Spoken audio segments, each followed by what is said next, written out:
Hello, everybody. Welcome back to Talon Talks. I know we skipped a week. We were unable to secure a timetable where we could get our next guest, who we definitely want on to explain a very key area in the exploration field. But I guess what we can do right now is I want to introduce obviously um, our other worker who's working with Talon, and that's Ricky Houle.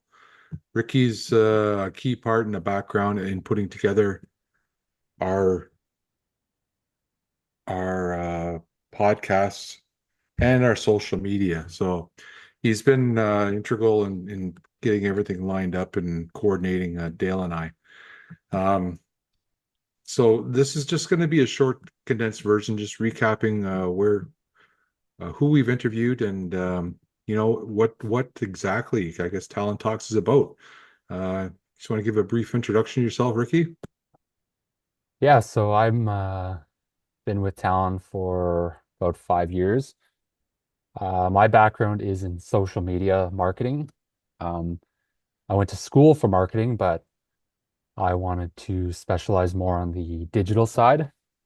Being a bit younger, I understood that social media was becoming a lot more popular. So through Talon, I've been helping to grow our social media and online presence, and through that, we've introduced Talon Talks, but I started with just shadowing under Rob and been getting a little bit more into the consultation side of the industry, but I'm still very new to the industry, to the mineral resource industry, exploration specifically. So having this podcast, I think, brings a whole new perspective and a great opportunity for young people like myself to learn. Yeah, what we're trying to do at Talent Talks is Dale and I originally when we set up the company, we wanted to get the word out, and more importantly, we wanted to make sure that the communities knew that we're we wanted to work with them. We're not in there to work against them, and in no means, would we ever impose anything on any community. So it's very important that we get the word out, and quite frankly, we were set to launch this back pre-COVID, but as things go, you just get busy, and we were busy, and we have been busy, so we weren't able to do it, and we've had the luxury of being able to get this up and going, um, at the end of the summer, heading into fall. So we're taking advantage of this opportunity that we have right now to basically showcase uh, the people and I guess what's involved in exploration, and more importantly, um, you know, looking at potential situations that have arisen and how they've been, worked out. So yeah, I think it's been working pretty good. Ricky, what do you think?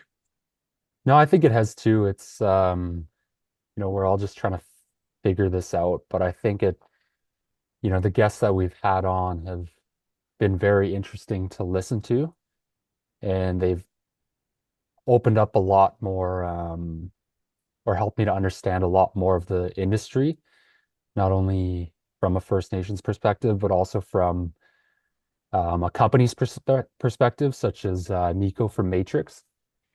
And I think it's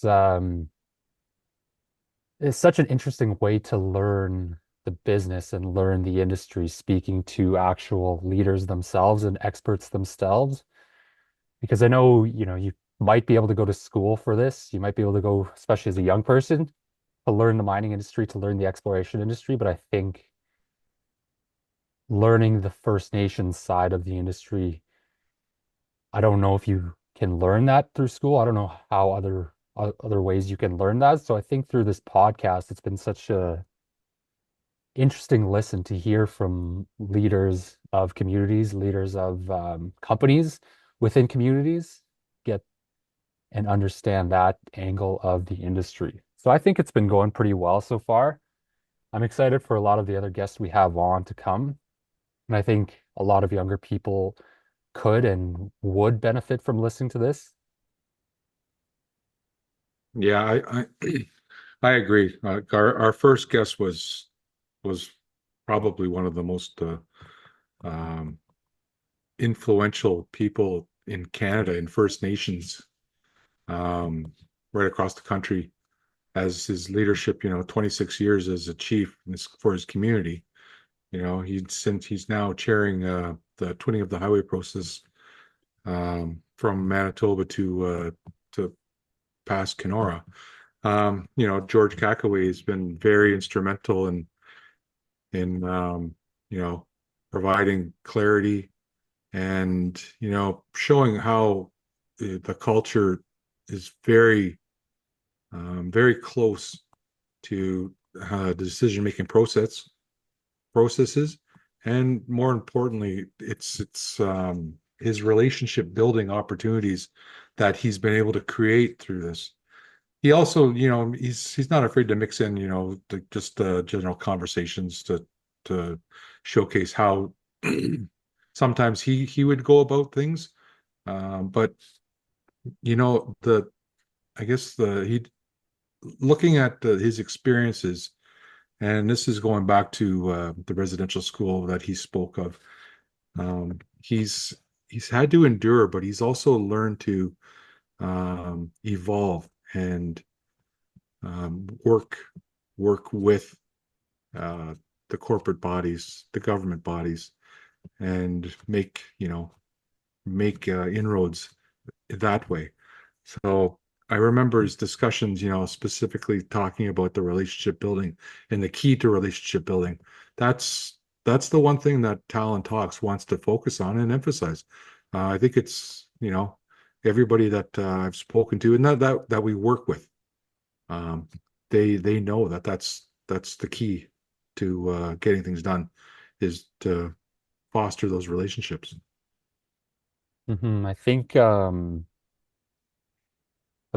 big thing that I took away from that conversation was um, in building that partnership between the four communities, NEWIN, which is what um, company's called that they formed, the four communities, working alongside with the government, using some of the First Nations knowledge, elders knowledge, and um, combined with, some of the newer science knowledge to come together and work that way rather than coming in thinking we're going to do it this way and that's the only way, or, the government coming in and saying we're doing it our way, this is the right way. So I think learning, is such a big thing to take away and to understand is how you can work together and both bring in your strengths that we know our ways with the land and we know where to go and where not to go to work, but we could also use some of your science background um, to make this a successful project. Yeah, that led right into what our next guest, who is Nico DeLucia, who's he's he started out with quite a large company, and then he's managed to get himself a vice president position in his company now that he works for Matrix, which is based in on the West Coast. Um, you know, Nico was a very good guest to have because he understood all aspects of exploration. And in saying that, you're looking at remote camps, catering, tailoring size of camps to projects, um, road access, heli access, being able to fly in drill rigs. So he was able to quickly understand and wrap his head around that. And you and I, Ricky, we've had the opportunity of sitting down and meeting with him on a couple different occasions. And when we were discussing opportunities and looking, and we were actually looking for camp services for some of the projects we were on. It was very interesting to look how quickly they understood what exactly the project was looking for. So that was a very interesting take. And you know what? I like to have him on later in our series of podcasts because I wasn't able to get a whole lot of information out of him. He did pile a lot of information, but we expect to have him on later in the podcast. But looking at what he was able to bring, and the insight of um, what's involved in setting up an exploration camp versus a mining camp. So, you need to be prepared to move to the next stages. And that's what he was able to I guess, uh, vocalize or tell us what everything was about. Hmm. I think it's definitely an interesting listen to hear from that side of the business in the mining industry. Someone who basically does it all from exploration to mining and understanding that a lot of these, if not all projects within Canada are on First Nations territories, First Nations lands. Someone who comes in with respect, wanting to be a part of the community and get involved in the community rather than see it as just ticking a box when trying to build that relationship to hire workers, to get people out and get the company recognized within the community. I think it's very, very reassuring thing to hear from someone who comes in with that mindset when they don't need to, essentially. No, that was key, and that led that was a perfect segue into our next guest, who was, you know, he's been a chief for I think 4 or 5 terms now. In his community, and Chief Wilfred King from Gull Bay. He was able to I guess show us what positive relationships from joint ventures could lead to, and what have has led to the success for his community, and that would be with the Lac des Iles mine, just basically west of his community, southwest of his community. And you know, the catering side, that the catering business has been very successful for him, for their community, the joint venture. And the other thing that he did bring up was the truck haul, the hauling of the ore to, I think it was Sudbury. And that's been a very, prosperous partnership for his community as well. So, he was very open in discussing how the markets have shifted and changed. Lithium right now is taking a chunk out of the Lac des Iles mineral that they're extracting. So, he was quite he's kind of unsure, I guess, the direction of what that mine site is going to be. But he was also once again, he's very uh, positive and looking at sitting down and working with the Lac des Iles to find out if something could be resurrected with that project. Um, the other thing that he did mention, and this is something that I know uh, we were kind of I was trying to get out of him, was looking at the solar farm. He has quite a significant solar farm in the community, but as he stated, and he recommended not to go solar. So I was quite surprised by that, but he was very pro hydro, into getting Hydro One into his community.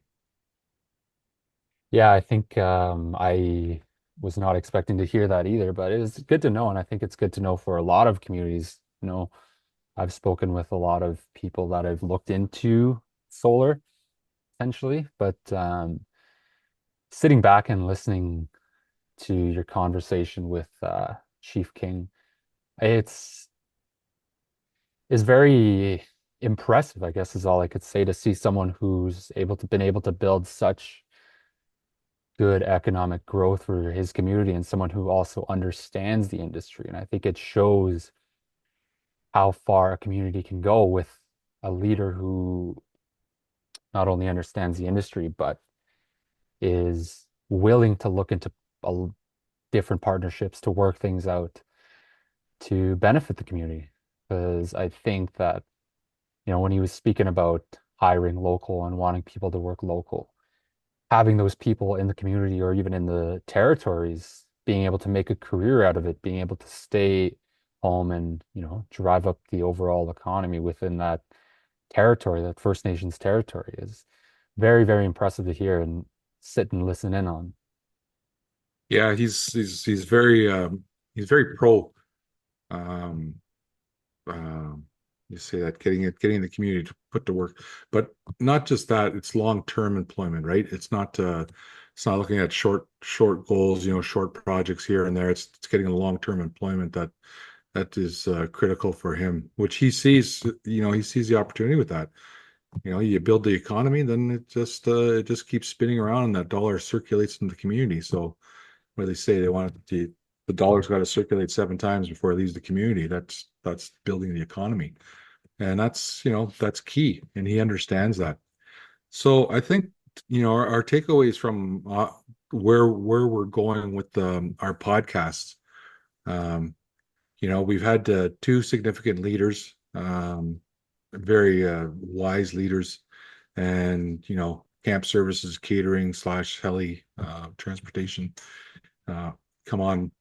And our next guest, who we're going to be it's going to be focusing specifically on the markets and raising money, the importance of closing, forecasting, and looking at the um, just how they're able to get eyes on projects, right? And that's key, and that's part of what we do, for Talon. We're our goal is to basically work with the proponents, who are the companies, and come in and work with the communities. And you know what, we've done a pretty good job. Like I'm pretty happy to say, like the agreements that we have in place are thanks to our strong relationships with the communities and the project itself, the proponents. So, looking at that, if we were to put check marks um, on this podcast to date, yeah, one, we're getting the word out. Two, we're raising awareness just how big the exploration business is. Shareholders can have a look at it and say, there's a lot involved with this. Three, we're hoping that the communities can see that we're, that we're adding value to projects in the area. And four, I guess we'd look at, creating an overall awareness as to what what what exploration is about. Anything else to add, Rick? No, I think you're exactly right. I think it's really made for some interesting listening. Obviously, having guests who are experts in their field, who have the experience behind them within the exploration industry, with been working with different people, creating partnerships. And I think it's especially and I keep saying for younger people getting into the industry, it, it's a great way to build that awareness to get people educated on exploration, on even, mining itself, but that there are a lot of economic benefits out that are coming out of it between First Nations communities and industries. That there are people who are building lasting benefits for their communities, for their territories. Yeah, that's I guess one of the key takeaways of this is, we're looking at, first of all, we're we're there to work with the community. If they want to work, that's great. If they don't, then here's where we're at. By all means, you can come, come and join in the project anytime. And that's I think that's one of the things that we're trying to put out there. I know I can't speak for Dale, Dale Ginn, who's a very he's a a business leader in himself in setting up several companies. But when we look at doing this, what we're doing is trying to provide the voice for companies who are involved in exploration, and we look to get some you know more more feedback into the projects that are out there. But we've had requests for people to come on the podcast, which we will get to. Um, so now I think it's just, I guess one of the closing comments I'd like to say is that um, we're just trying to slowly assume a position on the social media side. We invite everybody to whoever wants to subscribe to our YouTube channel, but also take a look at our website as well. And you can find us on LinkedIn also. I'll let you speak to that, Rick. Yeah, I think in the next coming weeks, we got some very exciting guests lined up. I know a lot of our guests are very busy people leading companies, busy people leading communities. So it is can be challenging trying to coordinate times to get them on, but we do have a lot of exciting guests that I think will appeal to a lot of different people. But for now, you can find us on LinkedIn at Talon Resources and Community Development, Inc., or you can go to our website, check out what we're doing there. But other than that, our podcast will be up on our YouTube and up on our LinkedIn as well. Great. Well, that's good. That's we'll we will have a new podcast out next Thursday. So everybody stay tuned. And this is provide you with an update of where we're at. With that, I'm signing out. Perfect. See you next Thursday. All right. Bye.